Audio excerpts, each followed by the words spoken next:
Would I be the a-hole if I don't share my inheritance with my half-siblings? My father, 63, left my mom, 62, when I, 37, was 10 years old because he was having a baby with his then-girlfriend/now wife, 50. My mom was a stay-at-home mom. I didn't finish college because she had gotten pregnant with my older brother, 42. My father was an idiot who made a divorce as horrible as possible for my mom.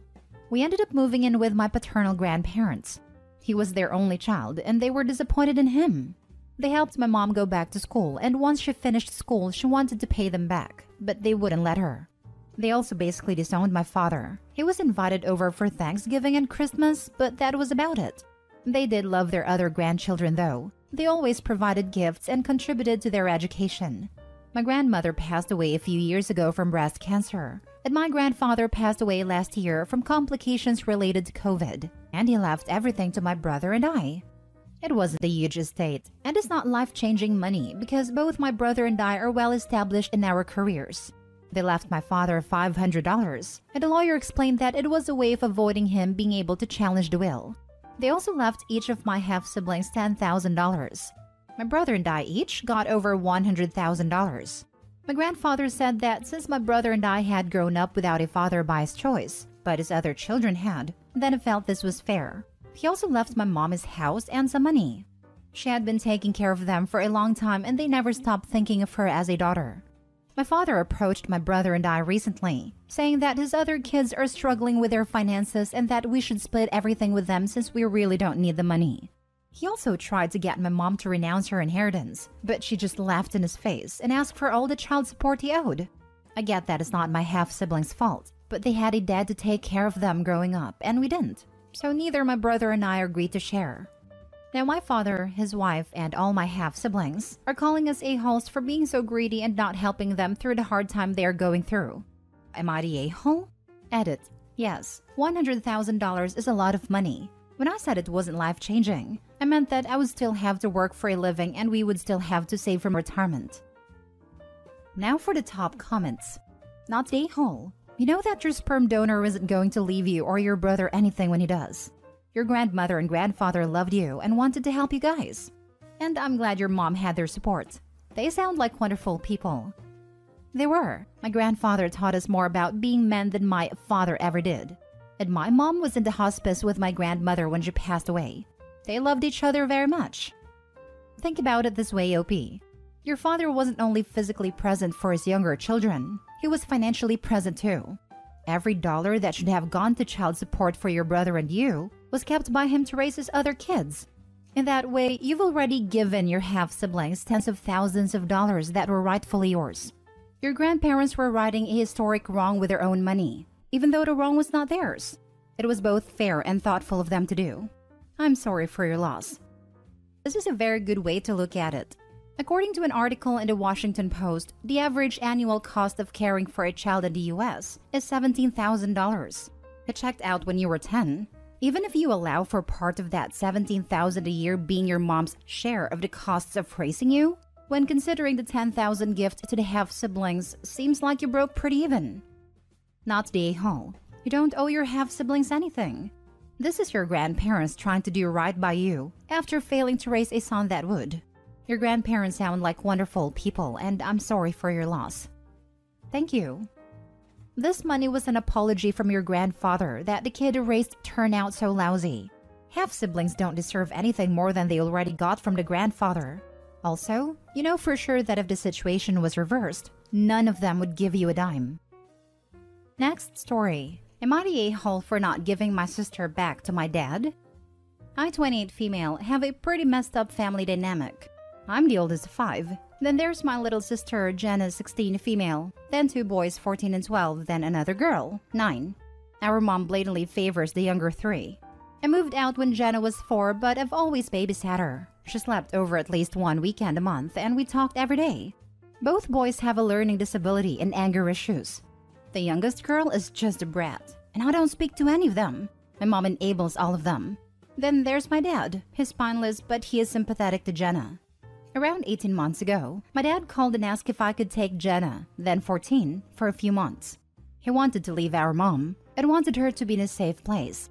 I took her in, and at first things were okay. My dad gave me a couple hundred a month to help with her expenses. He visited a few times a week and they FaceTime daily.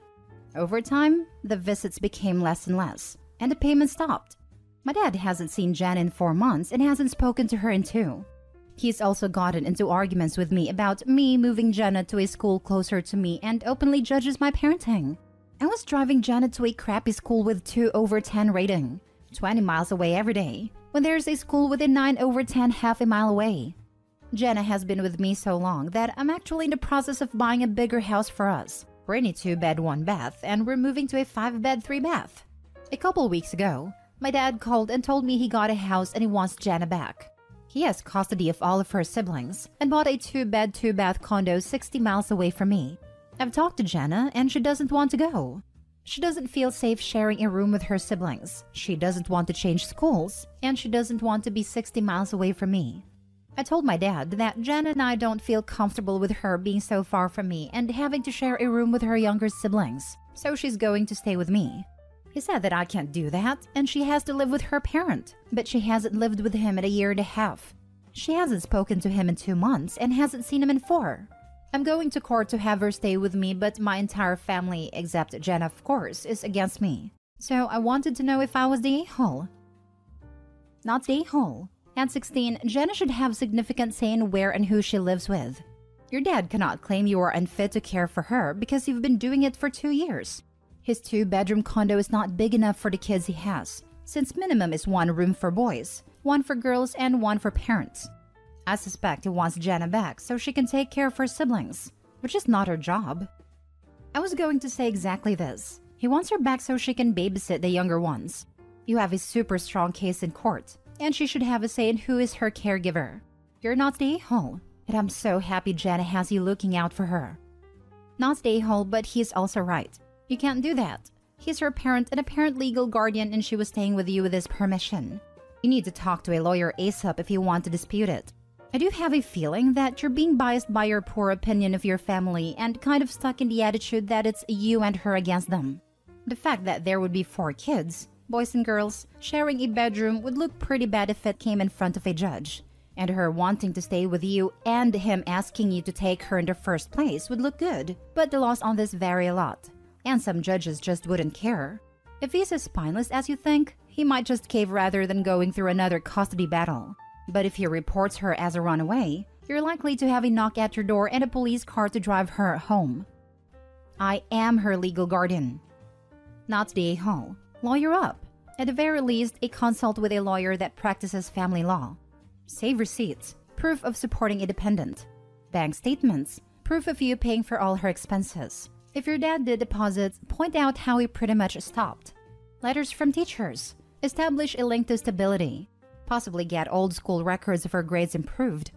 Letter from your mortgage company and or credit report. Proof of financial stability and the ability to support both you and her.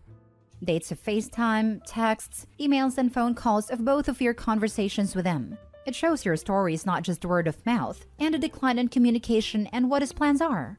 Good luck. I have a consultation with a couple lawyers today. Next story. Am I the a-hole for screaming at my husband and mother-in-law over spray arts of my late husband? In 2011, my husband passed away in a car accident. He was with our eldest son, who fortunately survived with minor injuries. The accident and his subsequent death was extremely unexpected, and it really hit our family hard, but mostly my son as he watched his father die. One of my son's favorite hobbies was street art and spray painting. His dad got him into it, and he'd been doing it frequently before his passing. Afterwards, he stopped. He barely even wanted to talk about his father despite many attempts at therapy and interventions. But then on the day before the 5th anniversary of his death, I woke up to him spray painting outside. He was busy with it all day and finished on the anniversary. It was a tribute to a moment we had on the last family trip we went on, but he added wings on his father.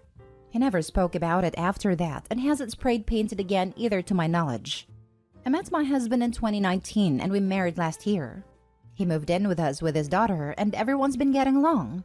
The only problem came a few weeks ago when my husband brought up his discomfort of having to see my late husband's face every time he looks outside.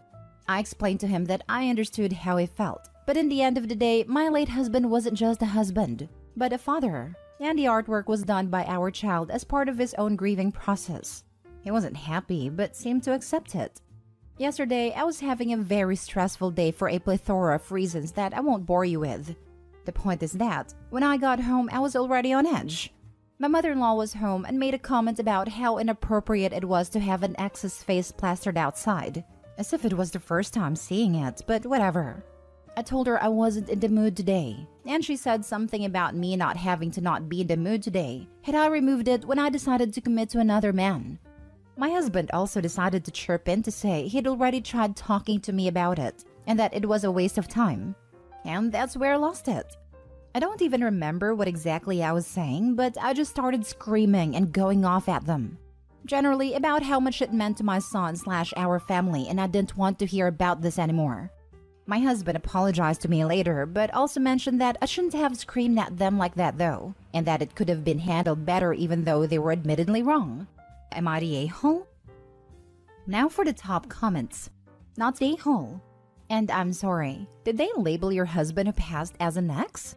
You're a freaking widow. Your son wanted to memorialize his father. So if that's how they feel about memorials, then maybe your mother-in-law will like having her grave passed on. You are so far from the a-hole, and I am sorry for your loss. And that your son had to bear witness. Yeah, I'm surprised nobody has picked up on the fact that they're just jealous towards a dead former husband. Very that. It's a memorial honoring a loved one from son to father. If anyone spoke ill of it to me and I was the OP, I'd be right insane. Let's also talk about how OP said she had a hard day, stated a boundary of not being in the mood, and mother-in-law did not care. That's another strike. OP, again, you are not the a-hole. At the end of the day, screaming at family member is never going to be the best choice, but you are without a doubt not the a-hole. Thank you for defending your child and his grieving process. You sound like a very empathic mother. And make sure to photograph the wall well in case that artwork is ever lost, like if you and your husband move so that your son will always have it. Please photograph it in detail. Take time doing it. When he goes to college, give him a framed copy to take with him. Not the a-hole. They chose not to listen when you weren't screaming. Apparently, the only way for them to listen to you is when you're out of patience. It's very frustrating to deal with people who have to be told no over and over and over again. And when you finally snap and yell, they say, "Why didn't you just say so?" Last story. Am I the a-hole for telling my mom to prioritize me if she wants to see me more? I, female 16, have parents who are divorced like many people. My dad married my stepmom 3 years ago. My mom got married to my now stepdad 2 months ago. My parents' custody agreement has always been 50-50, which worked well, and my parents were able to co-parent well even though they got divorced. Before my mom married stepdad, we lived in a cute 2-bedroom apartment. It was small, but I liked it. Both mom and I had our own space. But once mom and stepdad got married, my mom moved into his house. Now, stepdad has twin daughters, 8, and due to family issues, they live with him full-time. Stepdad has 3-bedroom house. When I first went to stay at my stepdad's place, I was informed I have to share a bedroom with my stepsisters who are 8.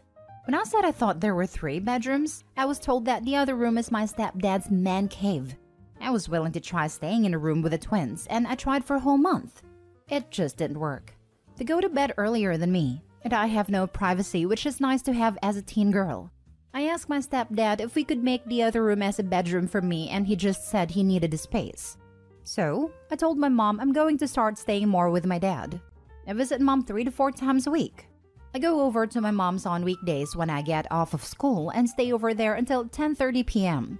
So I'm over there for quite a few hours, and when I'm there on weekends, it's longer. Recently, my mom has been complaining that she barely sees me anymore. I told her I'm sorry she feels that way, but it isn't right I'm expected to share a room with 8-year-olds. I also said it's more understandable if we truly didn't have the room, but we do. Stepdad is just being selfish and you're agreeing with him instead of prioritizing my needs as a teenager. Mom got upset. Stepdad ended up calling me selfish and an a-hole, saying kids share rooms all the time. Your stepfather is calling you selfish? Well, that's rich. Your mom should have advocated for you before she ever agreed to marry or move in with a guy. Not the a-hole. Your mom and stepfather are. I 100% agree. Stepdad agreed to marry your mom knowing there'd be 3 kids in his house now. Which means some sacrifices, including getting rid of his man cave, not the a-hole. The fact that it's not even a home office, but his damn man cave is upsetting. And if this is a house, then there is a good chance that there is a yard, which means he could put up an insulated shed and have a true man cave. Not the a-hole OP. If your mom tries to fight this in court, let your dad get full custody. There are very few judges who would look kindly at this situation. In my state, blood siblings can be made to share, but half-siblings and step-siblings are required to have their own spaces. If siblings are more than 5 years apart in age, they are required to have their own spaces. And brothers cannot share a room with sisters over the age of 7. Not an issue here, just part of the spiel I've had to memorize over the years working with foster parents. Not the a-hole. You're the child. Your parents need to provide for you. Your own space is the best thing for you and the twins. Your stepfather is a parent. He's being selfish and irresponsible. If it were an office and he worked from home, I'd maybe see it differently. But no, he doesn't get a man cave if he crams his 3 kids into another room. What are his poor twins going to do when they're teens? I'd say get the custody arrangement rewritten so you're 100% with dad. I can't see a family court letting the man cave slide. Mom and stepdad may be afraid that if that happens, she will have to pay child support. And most judges will listen to what a kid this age wants. I wouldn't be surprised if she has to babysit the 8-year-old